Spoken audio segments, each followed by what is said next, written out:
You made it back here for the Daily Bread Bible study. This is day 164 for Psalms 43 through 49. Psalm 43, I selected verse 5, which says, "Why are you cast down, O my soul, and why are you disquieted within me?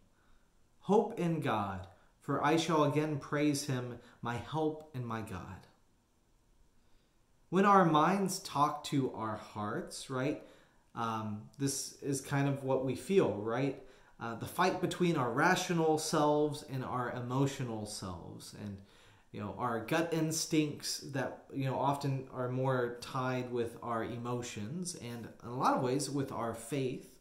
And we try and use our intellect to be able to talk and bring us out of really panicked states. So breathing is also very helpful as well too, when you feel disquieted within your soul.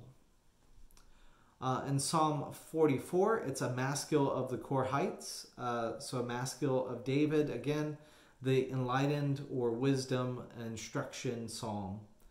And this is about remembrance of God's leadership of their ancestors, a God not appearing to fight for them with them in battle, leads to them not getting the victories that they expect. So in Psalm 44, verse 23, it says, "Rouse yourself. Why do you sleep, O Lord? Awake, do not cast us off forever.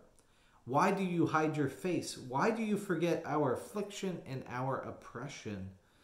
So the experience of the absence of God here in Psalm 44, again, it's just a challenging emotion.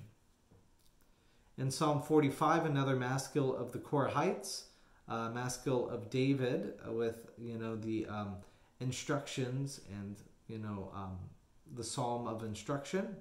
This one is a love song.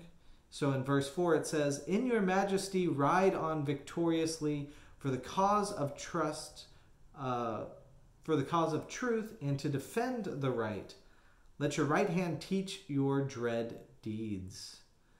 The prestige of fighting for what is right is attractive, right?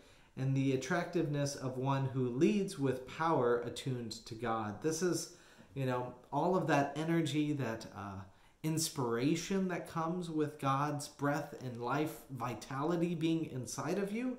And so all of these things, are when encouragement when things are going well. It is a upbeat, a positive psalm here in Psalm 45. Moving on to Psalm 46, another song of the Korhites, and this is one very near and dear to the Lutheran tradition, which I hail from.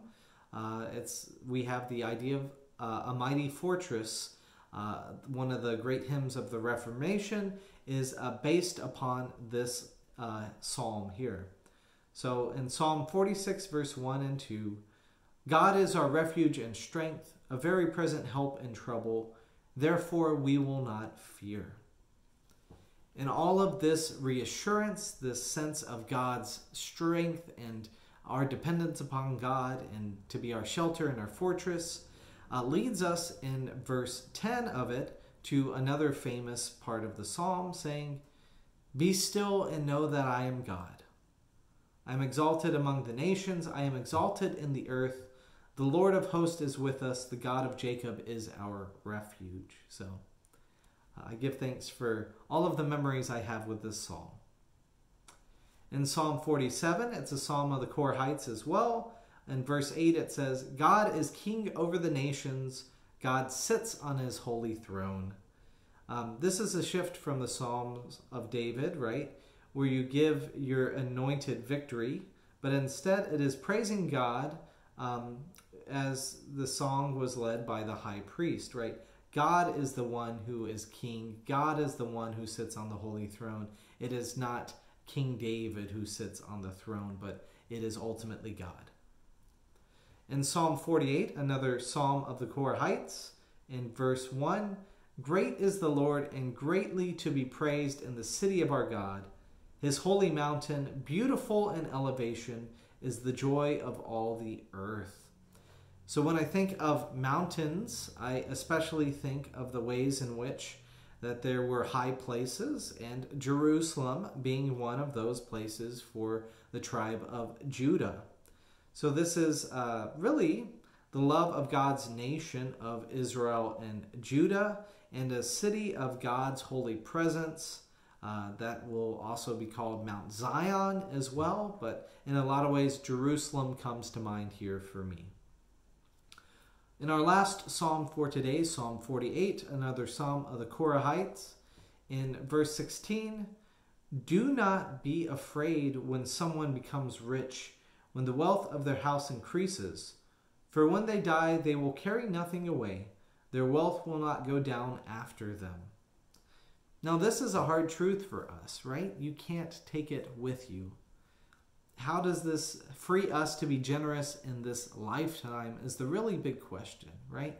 Since all that you have comes from God, belongs to God, and will return to God, how do you want to steward it during your lifetime? How do you leave a legacy of generosity for those who come after you? And what is worth spending your time and effort on? Well, thanks for doing something I find worthwhile, which is spending your time and effort on the Bible. I hope that this Bible series of the Daily Bread series is encouraging and nourishing for you. And I hope that you were able to discover more about your relationship with God through it.